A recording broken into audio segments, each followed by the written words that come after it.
Good afternoon. You're watching a semi-socially distanced AB live from the ITP studios again, and today we are going to discuss the startup ecosystem. And joining us for this conversation, we have Kesisoglu from Propertyfinder, and we also have Antonio Asmar from CAFU. Thanks so much for joining us here. Thank you for having us. Ari, let me start with you. I'm actually quite intrigued by your background. So you were in Google and then Facebook, and now you've decided to enter the whole tech startup ecosystem. So tell me, what are the main opportunities you saw in this sort of ecosystem that you decided to join here after, working with the tech giants? Yes, well, actually at some point Google was a startup, at some point Facebook was a startup as well. Not anymore. Not anymore. What I'm super excited is, and why I made the decision to join a startup in the region is to work with the team, the Propertyfinder team, to create like a success story in the startup ecosystem of the region. And I'm fascinated by the learning experience that I'm going through as a now almost like an entrepreneur, if you wish, because life is very different in a startup than it is at a global technology company. But also there are like massive learnings that we can take in the startup ecosystem here from the learnings of the global technology companies, right. Like the way their culture and their focus on innovation, their openness, their transparency, and so forth. And I find the journey to be fascinating. All right, amazing. So we'll come to PropTech a little bit more in just a bit, but I'll come to you now, Antonio. I think when CAFU was launched around 2 years back, one thing I heard from so many people around my circle was, oh, why did I not think of that? Like I was just telling you a little bit earlier. But you guys did think of that. What I am genuinely interested in knowing is, how has your business model sort of evolved in the last 2 years? I think earlier there was a delivery charge, now there isn't anymore. So what is your revenue stream at this point? Actually, as you rightly have mentioned, no, it's very common. I have also a lot of people who would come to me because there's a real problem in the fueling sector. No, people suffer to go to the gas station. So a lot of people that are not even in the tech world, they're like, something could have been done better. Yeah. And I had the same comments from a lot of my friends and my acquaintances in here. They were like, I had that same idea. I did the business model for it. I was so close of launching it. And then you see, because there was a real problem out of it. People were not enjoying their experience going to the gas station. And that's where we saw our opportunity. So our founder, which is Rashid Al Ghurair, he saw that opportunity and he said, okay, I'm going to invest in doing something totally different than the traditional gas station. So the way we started is, at the beginning, was we took advantage of all the tech revolution that has been happening. And then we were able to create the first on-demand fuel delivery app in the whole Middle East. Right. So we launched our app. As you rightly mentioned, we started with delivery fee. That was our start. Because at the beginning, we wanted a bit to prove the model. And one of the things for us was, let's see is there really such a pain point that people are even willing to pay extra for it? Yeah. And that's a bit of what we did for the first 1.5 years. Until then, once COVID hit and the situation, the whole market dynamic a bit changed because of the COVID. For us, what we thought is, how can we give back to the society? Then people don't enjoy going to the gas station. I'm sure, yes, they were paying the delivery fees. They were not having issues in that. But how can we give back? And then our idea was to remove all the delivery fees and make our price exactly the same like the gas station. So is this only during the COVID phase? Are you planning on reintroducing the delivery charges later at some point? No, actually, this is a permanent change for us. Okay. So we will never have the delivery fees on our platform. Okay. Our price will always be exactly the same like the gas station. Then, Antonio, I'm intrigued. How are you making money then? Well, good question. We make money exactly the same way like a gas station makes money. There is no delivery fee at the gas station. And for us, even in our numbers and models, our model is more efficient than a gas station. Okay. We believe that for the same amount of capex, we are able to pass much more throughput than a gas station. So eventually we will make money exactly the same way like the gas station makes.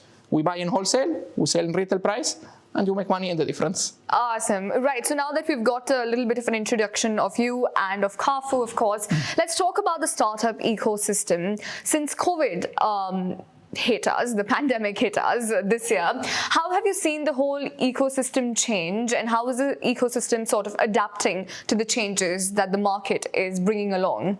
Right. So let me start. Now, so first, at the beginning, there was a shock. Yeah. Okay, I guess like no one expected this, and certainly no one expected this to be this fast. Yeah. Right. So suddenly, and in my personal, let me give a personal example. At Propertyfinder, until mid-March or so, no one had worked from anywhere other than the office, like even for a day, right? And suddenly, at some point during March, we made the decision that everyone works from home. Yeah. Now, just imagine the amount of disruption that brings to the day-to-day operation. And I'm guessing that is not only for tech startups, but like for almost like every company that is out there. Yeah. Now, luckily, we're a technology company, so like we were able to adapt our technology, so like we were able to adapt much faster to it.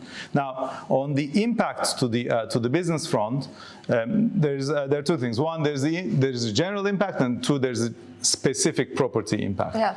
On the general impact, what COVID did, it did many negative things to the health, and it's like a super sad event and so forth. And the economy, of course. Yeah. The economy is at large as well. What it did specifically from a technology point of view is it accelerated technology adoption massively. Right. So like almost overnight, people who had never done online shopping, started to shop online. Yeah. People who had never looked for a property online, they started to look to properties online, Yeah. and so on and so forth. You can adapt this to like everywhere. So from that point of view, and that change is persistent, and we're still seeing.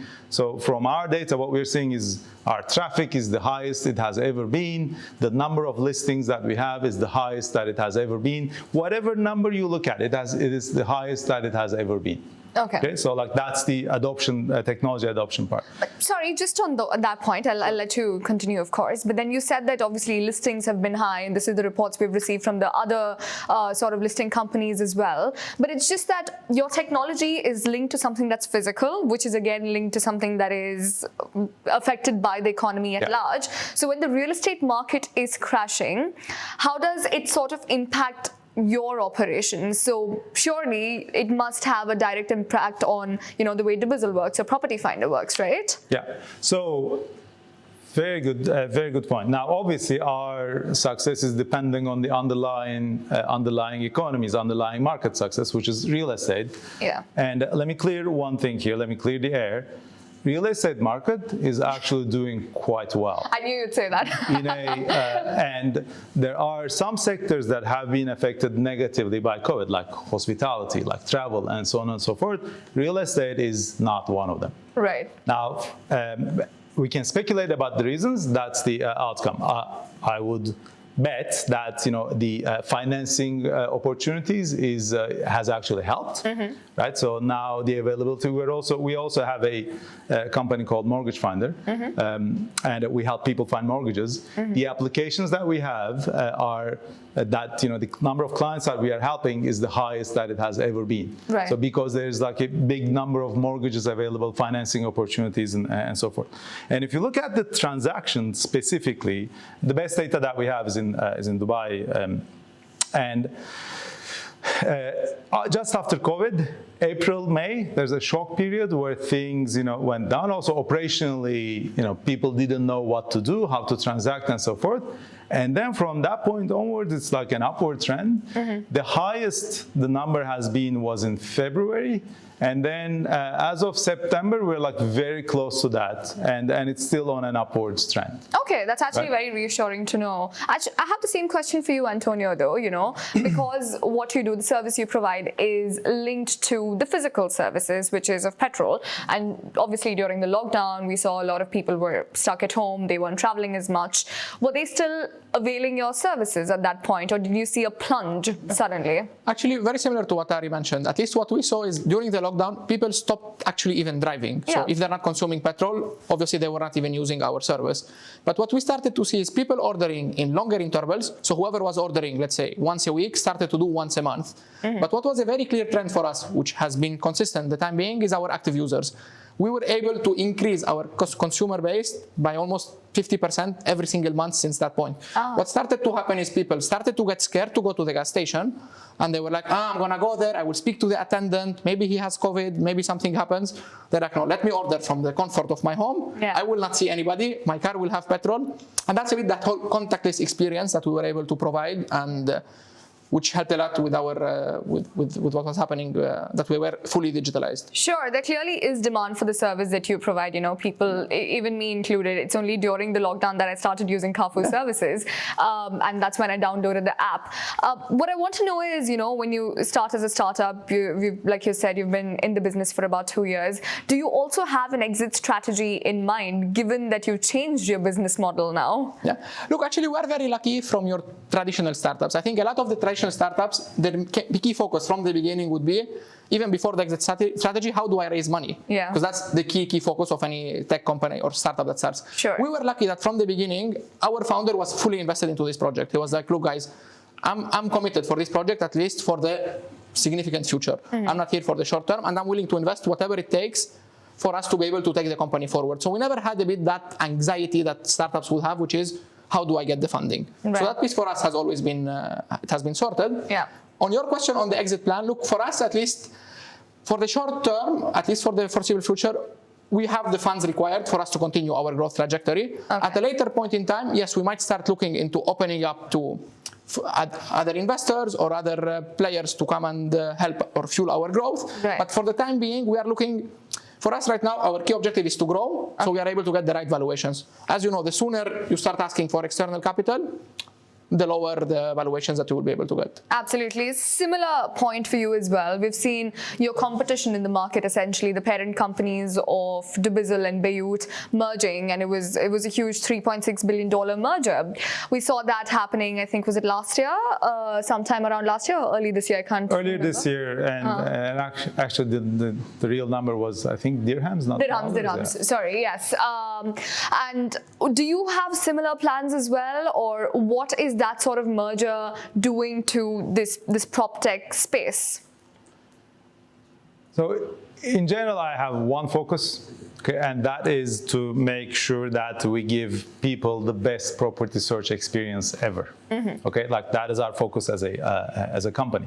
And so far this year, even despite COVID, we actually are doing quite well in that goal, and that is going to continue to be our goal. Now, if on that journey we happen to find companies that are going to add to that experience, if in that journey we happen to find companies that will help us do this better in like some other markets and so on and so forth, we're very open to that. But our number one focus remains to give like an amazing property search experience to people.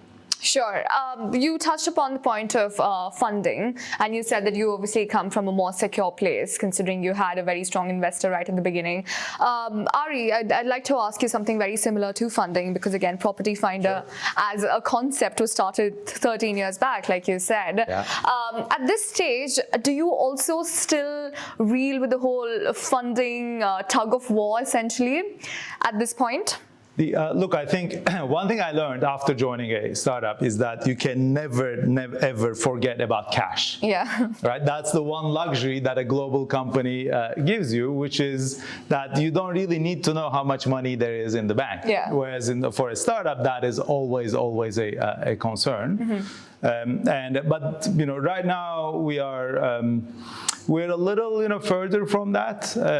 Also, like our investors are quite confident in our business model and so forth. So, like we have a bit room. But then, once we are ready to grow again, I think that's like the life cycle of a startup, right? Yeah. So the question is always how fast you want to go. Yeah. Right. So, and then if you want to make it faster, then raising capital always helps. Right. And that is a decision that we're going to make in the next couple of quarters. Depending on how things brings us, and how we execute well. How our financials doing. Do we need more or not? And those.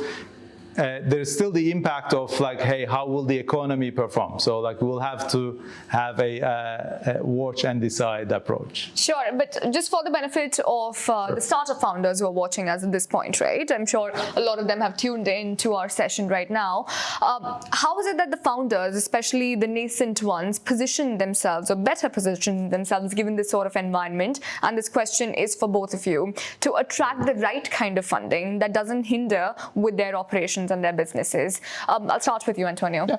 Look, I think to be able to succeed as an entrepreneur who's willing to invest in the tech ecosystem and to be able to raise the right amount of money from the right investors, it's critical to find investors that have the same belief that founder has. Because at the end, if the investor doesn't believe in what he's doing, or he's only going to invest just because he's going to make money out of it, that will never work. It has to be, at the end, especially in the tech and disruption, you need to believe in what you're doing. So your investor has to be, yes, I believe in the vision, I see the long-term picture, but I'm not here to make money after 6 months or after 7 months. Yeah. He should be committed to the long term, and that's why it's critical that he sees the vision that the entrepreneur or the startup person wants to achieve. And for me, that's the key ingredient required. Another trend we've seen actually just in the last few years when there's been a little bit of a crash crunch and an economic crisis is a lot of new startups that have started coming up. They seem to appeal more to the investors than the customers. And that is where, about maintaining the balance, and where does that equation come into play? And this is again something that a lot of founders have been reeling with, I need to appease the investors, but the customer is my main point, right? So how do they find that balance? Very good. So first, I think there has been never a better time in the region to be a tech entrepreneur. Yeah. Simply because the wind is behind technology in a way that it has never been before. And that is due to the faster adoption of technology, right? So that's number one. Now, and then for your specific question, on both the investors, the type of investors, and also the customer versus investor thing, it's very simple. Whoever does not make the customers happy loses in the long run. There's no other way. Yeah. Okay, so it's simply that we're here to solve people's problems. Right? And if you solve them well, then we'll be successful. If you don't solve them well, we won't be successful. As simple as that. But there is something as like a good investor and a not so good investor. And I noticed that. Let me give you an example. So we have board meetings, right? So on a regular basis, and the board obviously decides on the direction of the company, right? Now, if in the board, and our board consists of our investors, which are Beko Capital, which you might know, Vostok Ventures, as well as General Atlantic, which is a global private equity. And if in the board you have people who do not believe in your vision, okay, then you as a founder, as a leader of the company, you will constantly be fighting, on different approaches you can take, different things that you can do. It might create more challenges than it does upside. Now, in our case, we've been super lucky. Our investors are amazing. They're fully aligned to our vision. Actually, they believe in the region massively as well, and these help. So, my advice to any founder is, just judge whether an investor is the right investor for you or not. Doesn't mean that it's not a good investor for in general, but there is a specifically right investor for a specific business model or not, right? And that I can't emphasize the importance of that. In our case, we have been super lucky, and I wish that all startups really pay attention to that. Sure. And Antonia, how would you view larger corporates getting involved in the startup ecosystem? Would you want more of that, especially in this region? And what's your honest opinion on that? Look, at least I think a lot of the big companies here in the UAE, they're a bit, I think now they're moving, after the COVID, is when they have fast-tracked all the digital transformation plans. If you look even before COVID, it was also some place in some nice presentation somewhere, they're discussing digital transformations, how we're going to move online, but they were not doing anything. Yeah. Think about literally all the big companies that are here. They have, I think, great plans, but there was never a trigger or a catalyst for them to execute them. Because assume you are a company, traditional company, you have been doing well, you are profitable for the last 50 years, you're happy with where you are. I think what COVID did is it was a bit of a shock for everyone, and they were like, how do we fast track all those digitalization plans that we have? And I think a lot of the big corporates out here now, you see them, they're investing now. You start seeing much more online, which wasn't existing before. Even things that you thought will never go online. I was looking yesterday, apparently even the Dragon Mart now is online. Not the right of, to that level of online now we have gone, where everybody is figuring out, I need to be in the online market or else I'm going to die. Yeah. An example in the Dragon Mart, if you went there 3 months ago, you couldn't pay with a credit card. It was only cash transactions. Exactly, yeah. And look how much they have jumped in 4 months. It's amazing. They've all realized how important it is, which is also probably why the competition for both of you is going to increase, right? Ari, I'll come to you first. So a lot of real estate agents in the market have decided to start their own websites and listings app, etc., just to get rid of the extra commission that comes along with, the already established aggregators. We've also seen something that you both have in common. Rashid Al Ghurair has launched Urban, right? And Urban seems to be like a huge competition for this entire market because they've changed the business model of the listings portal in itself. How are you dealing with this new competition that is arising as a result of what both of y'all have just said, the necessity, which has been the mother of invention at this point? Absolutely. The fundamental truth doesn't change, right? So is there a user need? Do people need help with a certain problem? Yeah. The answer is yes, in our case. Is the problem big enough? Do enough people have that problem? The answer is yes, in our problem. In our case, the question that determines whether we are successful or not is, do we solve that big problem well? Yeah. And more importantly, do we solve it better than the others? Right? That everything else is details. Yeah. So that's why, and I learned this at Google, right? So and Facebook as well. So if you think about it, like Google was not the first search engine. Yeah. Right? It was not even the second search engine, right? So, but then it came with like a much better algorithm, and then it was much faster, and so on and so forth. And then it did many other things.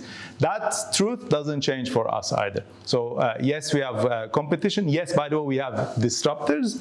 We operate in the more established part of the PropTech world, which is listings and listing search. Yeah. And then there will be others, looking at improving the user journey in like different parts of that. So like signing contracts, paying, and so forth.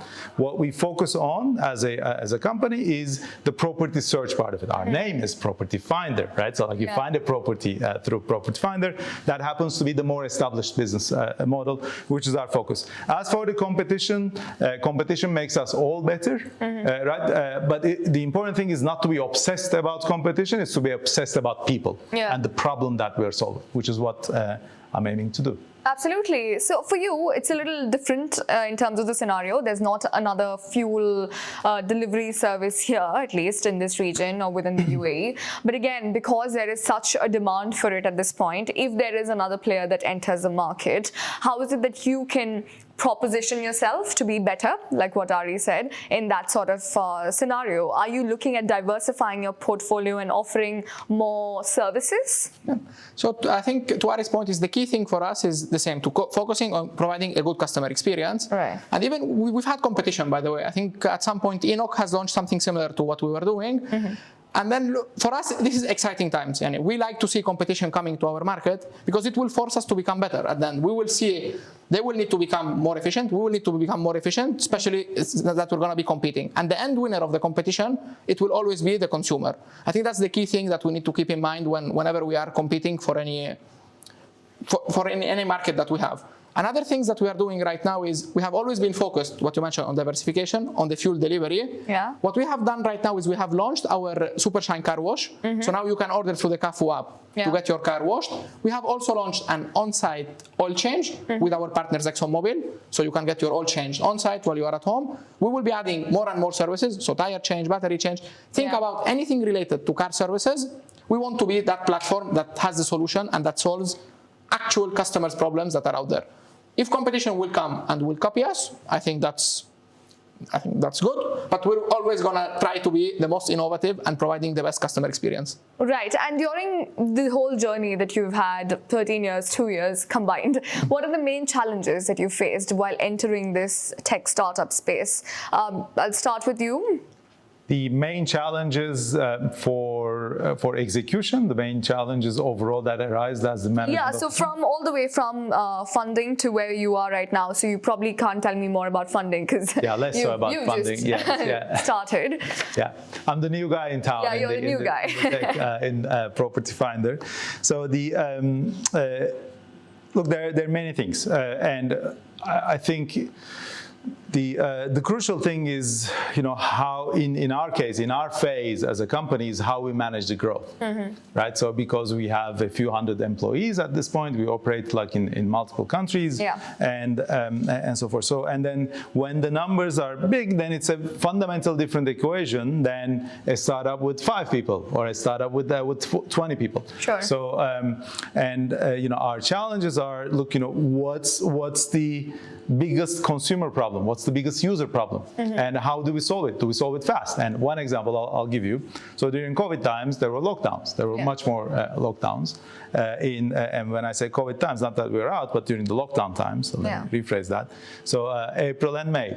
And then people weren't able to go to do live viewings, So we launched a feature, which is like an agent was able to go live from the property itself, and people were able to log in, just like people are doing right now to this broadcast, and then they were able to ask their questions there. Yeah. Right. So like to the agent, and then the agent, did the real estate agent did like a tour of the property and so forth. Now that didn't exist before. It's like us adapting and us prioritizing, because that was like a huge demand. And then that taught us something else. Then the real estate agent said, "Hey, I did this tour. Like, why don't we put it online? So that whoever comes later on, I can't do a live viewing every time. Yeah. Right. So can watch the same video because it gives more information about a property." And we did that, and then that was like a big hit. And then another thing came, hey, videos work, so why don't we do just videos for properties as well in a more proper way, and so forth. Now, this was like a whole learning process. And then our challenge is that, hey, what is the biggest need of the user right now, and how fast can we ship it? So what is the biggest need of the user right now? It's simple. And while I can talk about massive, dreams where we do property viewings with AR and so forth, it's very simple. I think it's right now, number one need, in my view, is digitization, so that as a user, as someone looking for a property, you can search for you can see the maximum number of available listings. Okay. And 2 is personalization. Okay. So how do we match the property to the person? Yeah. Right. And these are very simple to say, but it's like super hard, from an technology point of view to do. But that's probably where Amazon and all of them, they've nailed it, right? Absolutely. With the recommendations and using of data there. Actually, you'll be surprised. So we have, we obviously do tests all the time, and some of the things that yield the highest results is the improvement in the search algorithm that we have, or improvement in the search filters that we have, because guess what? People have started to look for more properties with outdoor space or with swimming pool. Right. Okay. So when we adjusted the filters, with these sort of information, then guess what happened? We were able to match more people to more properties, and that's success. So I see that trend to continue, digitization and personalization to be quite big for us in the future. Sure. Absolutely. I'll come to data analytics in just a bit. I think we need to talk a little more on that. But for challenges, Antonio, if at all you didn't have Rashid Al Ghurair, who was investing in this heavily and who had the same vision, would you say that the banks have been supportive in this entire process, and is there more that the banks can do in order to support the startups within the region, especially the smaller ones who don't come with a lot of funding facilities, essentially? Yeah. Look, at least on the bank side, banks are usually quite supportive in this region. So whenever you ask, only thing is one thing which they are supportive, but they're quite risk averse, especially banks in this part of the world. If you want to ask for any kind of support as a company, I think they will do it, but they will want to calculate every single risk that is happening there. And that's a bit on the challenges, which is one of the challenges. But as you mentioned, for us, it's not such a. Since we are well backed with a really solid backing, banks are quite forward and they are quite flexible in giving us what we need. One key challenge that we have, discussing of the challenges, which is with any disruptive business that is out there, is how do you change the customer habits? And that's our hardest issue. People have been going to the gas station for the last 100 years. Yeah. How do you convince them that there's a better way of doing it? And that's our hardest problem now. So for the last 2 years, tell me what's our biggest nightmare is, how do we make sure our journey is so simple that more and more people will start seeing, yes, easier than going to the gas station. And that's, I think, is going to be a challenge for us for the foreseeable future, for us to be able to add our consumer base. Sure, great. I think we're running short on time. I think I can see the videographers behind giving me all the signals. But just to end the discussion, just with one point, if both of you all can contribute to this, is where do you see the future of both your industries going towards and in contributing to the startup ecosystem? And because tech has been a key in both of your sort of business models, how is it that user data is being used to fuel your success and your success stories? I'll start with you, Ari. Right. Okay. So first, how do I see the PropTech evolving? At least our part of PropTech. PropTech is rather large. Our part is focused on property search experience, and that's what I just said. So digitization and personalization is going to be the next year or two, or even a few years. Now, there's an interesting part here, which is how we are helping the property industry at large. Okay, and I think that's something that I would like to highlight. Why? Because technology and the startup ecosystem in general can help the economies that it operates in a massive way. And I'll give you the example from our part. Now, what does Propertyfinder do, or what can it do even better? It makes the property search experience more efficient. Yeah. Okay. So what does a more efficient search experience mean? It means more transactions. Why? Because if you are a property seeker and if you find your house, whether you want to rent it or you want to buy it faster, then in 1 year there will be more transactions. Okay. It's as simple as that. And that, by definition, is an industry growing. Okay. Yeah. That's one. And two, we can also bring trust, and trust enables trade, right? Why? Because, for example, we have a partnership with Dubai Land Department. Okay. And we launched, at the end of last year, we launched an index called Muasher. It's a real estate price index. Right. And because we have massive amounts of data, okay, to your data point, so and we, in partnership with the Land Department, we said, okay, let's make this public.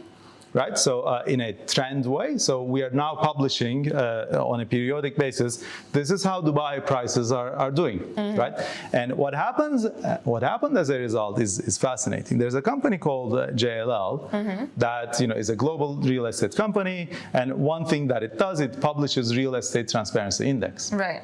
So in 2018, Dubai was number 40 in that index. In 2020, it's number 36. Right. And guess what JLL said in their statement? The biggest thing that Dubai did in increasing their transparency is the launch of the Muasher Index. Okay. So that's how a startup, a technology company, can contribute to the industry at large with its data and with its operations, with making things more efficient, right? So, short, we can make things, and that's what I want us to do as a company. We can make the real estate industry more efficient, and we can make it more transparent, and that is going to help every single company operating in the real estate sector. But would you be able to support it with saying that, by moving into PropTech or the whole tech sphere of the real estate market, what is a tangible impact that you would have on sales? So if you are going, for example, a sales pitch or an elevator pitch to a traditional real estate company who's got a lot of projects, what would your pitch be in saying that, this is so much, or this is how I can improve your sales in terms of numbers and figures? So that part is simple, and that we have right now. It's not too complex. We give real estate agencies the highest number of potential clients, okay, and we give them the most relevant clients. Right. And by the way, by doing that, we actually help people as well. Why? Because we do a better matching between what people are looking for, and the inventory, like as an available houses, available flats in the market. Sure. We make the market more efficient. That helps the real estate agents massively. Why? Because for the 10 people that they talk to, they have more transactions out of the 10. If they used to do one with a more relevant audience, they do 2 or 3 or 4. right? And that's a massive help to the real estate agents. And that's what we do on a daily basis. Right, great. I'm going to come to you, Antonio, again. I would like to talk about the future of where this entire industry is going towards and how you are going to contribute to the startup ecosystem. But if you can support it by the sort of revenue increase that you've seen over the course of the last 2 years, I think it could help that case as well. So if you can tell us about how your business proposition has been. Yeah. So basically on the revenue, or at least on our growth piece, I think we have been very consistent, except in the COVID period where we had a bit of a dip. Yeah. But I'm quite confident to say that we have seen, since we started, double-digit weekly growth in our numbers, whether it's volumes that we are dispensing or fills that we do, or number of active consumers that we have. Even after going towards free delivery. After free delivery, that trend, so what happened is COVID came, things slowed down a bit, except the active users, volumes-wise, obviously, they dropped. But now we are at a point where last month was our best month. We expect September, of course, will be also our best month. And what we track our growth right now is at a weekly level. Every week, we want to be able to see that, if not the double digit, at least in the healthy, good, anything above the 6 or 7% range, which is critical. Which is a bit for us, that growth that for us is critical to maintain. Great. So that's a bit of what we're trying to push. On your discussion about the data, which is a bit of how, at least the criticality of it, for us data is critical. For us to be able to target the right consumers and give them what's relevant for them, but it's also critical for us to manage our routing and algorithms. And then running a fleet of 140, 150 trucks, which is where we are right now, you need a lot of data science, a lot of good routing algorithms where we are able to predict. We know Avi orders once a month. We know he's going to order in his villa at this point in time. We make sure we have trucks nearby, so we serve him on the slots that we have promised him. Right. That's one area for us is where data is even much more critical than other companies out there. All right, absolutely. But thanks so much for those valuable insights, and thanks for joining us here on AB Live. It was an absolute pleasure, and I've definitely learned more about the startup ecosystem. So have the audiences and the viewers who are watching us right now. And I hope to see you back again very soon. Absolutely. Thank you very much for having us. Great, and thanks to all the viewers who've tuned in today on AB Live. We will be back again next Tuesday.